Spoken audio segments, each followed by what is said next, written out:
Thanks for joining us at Right On Replicas, where we're proud to bring you the best scale model kit reviews on the planet. This review is brought to you in part by Dean's Hobby Stop in Owasso, Michigan. Dean's has one of the Midwest's largest selections of used kits at great prices. They also feature new kits and supplies as well. Call Dean's to get their mail order list featuring hundreds of vintage kits, or check their website for great deals on both new and classic models. This review covers the Infini-T Longnose T-Body Dragster. It's a 125 scale kit from AMT, number 38631. It's rated a skill 2 intermediate level, and that's because some of the parts are very fragile and the decals are pretty delicate because they're so large. Now, originally issued in 1971, it was reissued in 2007, and this was one of a trio of fantasy kits loosely based on the early front-engine dragsters.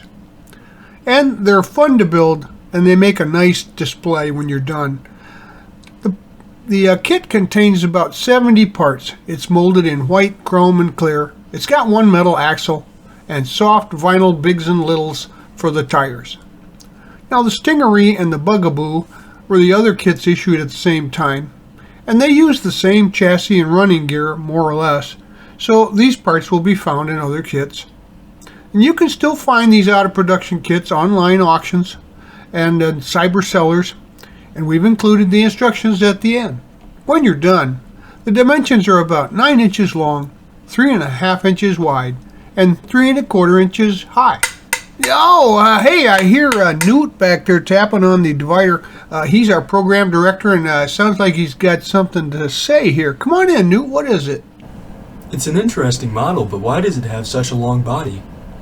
I think this long nose coupe may have been something that the model maker was doing to anticipate future trends in the real dragsters of the time. But this is a phantom dragster, so it was probably more for aesthetic appeal than anything else. The good folks at ProTech have sent over some aftermarket product that we're going to try and use on this model. So you can see the magneto and the chute there, and so look for that in the review. And so here are the contents of the kit. You can see there's some clear windows, including you can either use it as a skylight or a standard T insert on the roof of the vehicle. The big slicks are two-piece, so you'll have to use care when assembling those. The chrome is pretty good, and there's very little flash on the parts. We'll be using mostly tube glue, but remember, use the safety and use guidelines from any of the products that you see here in the review, and also you'll have to scrape off any glue or paint if you want to get the parts to stick together. Well, the decals are really nice too. They come off well, and the colors are great. The register's pretty good, and you know, with those different variations you could match it to just about any base color you have. You may find it necessary to use some decal setting solution for some of the long decals there. Although they should go on fairly flat surfaces, use plenty of warm water when removing and placing the decals. The first thing that we're going to do is assemble the engine, and you can see all the parts here available for that, and the Hemi style valve covers there, so we're going to call this a Hemi, and we're going to put it together. Remember to scrape the chrome off when you glue those pieces together. You can see here the basic sub-assembly together, and I painted this Hemi orange, so we're going to continue on. You can see the split in the top of the flycatcher there, so that would need to be you know, re-smoothed over and puttied, etc., and re-chromed if you want to make this a contest model. Also note the black arrow there points to a hole that was drilled up front there for the magneto, appropriately sized for the shaft, so that we can install that aftermarket magneto from ProTech. And so you can see that the engine here is completed following the instructions. By the way, you can find those at the end of the review. And some holes drilled in the valve covers to accept the wires and the boots from the aftermarket magneto. We painted the top of that magneto tan to kind of fit in with the old style. And also note that the rest of the engine, of course, is complete now. And the instructions called for not installing the header tubes until final assembly, but I didn't see any reason for that, so I put those into place now too, and aligned them up, just make sure they're symmetrical. I painted, as I mentioned, the block and the heads hemi orange, and there's some flat black on the blower belt and some chrome paint on the pulleys and the fuel pump. Transmission was aluminum. So here are the wheel set pieces, and you can see there's some raised letters on the rear slicks there that you can try to highlight. They're a little shallow though. Now that's a two-piece tire, so what I do is use a little contact cement around the inner rims there after I sandwich the inner and outer wheels and put them together, so that it kind of keeps the gap from showing back up. The spoked wheels there just go on each side of the small tire, and you're going to want to offset those spokes, put the back ones in between the ones in front. There is a little bit of flash evident on the frame rails here. You can see it in the lightning holes up there on the top rail. They're easy to clean out. Just use a hobby knife and cut those inside the diameter. Once you have all the chassis pieces here for the frame gathered together, you can go ahead and I painted these satin black, and then there's some chrome pieces there, so stage those for assembly.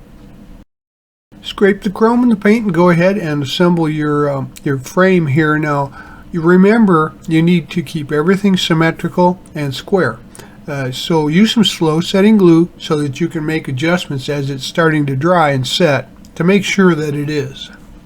I had to deviate from the instructions at this point by removing the transmission cross member.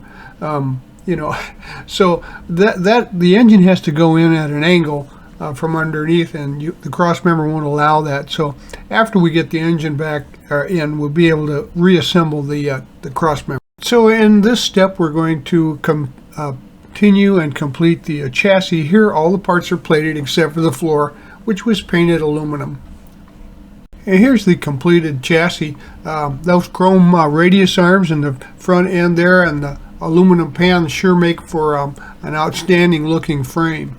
So go ahead and assemble that per the instructions in there, once again at the back. This step sees a lot of parts going into place. The engine, the seat got painted flat black, and the roll bar there, the interior, and the drag links all go into position. And here you see it completed.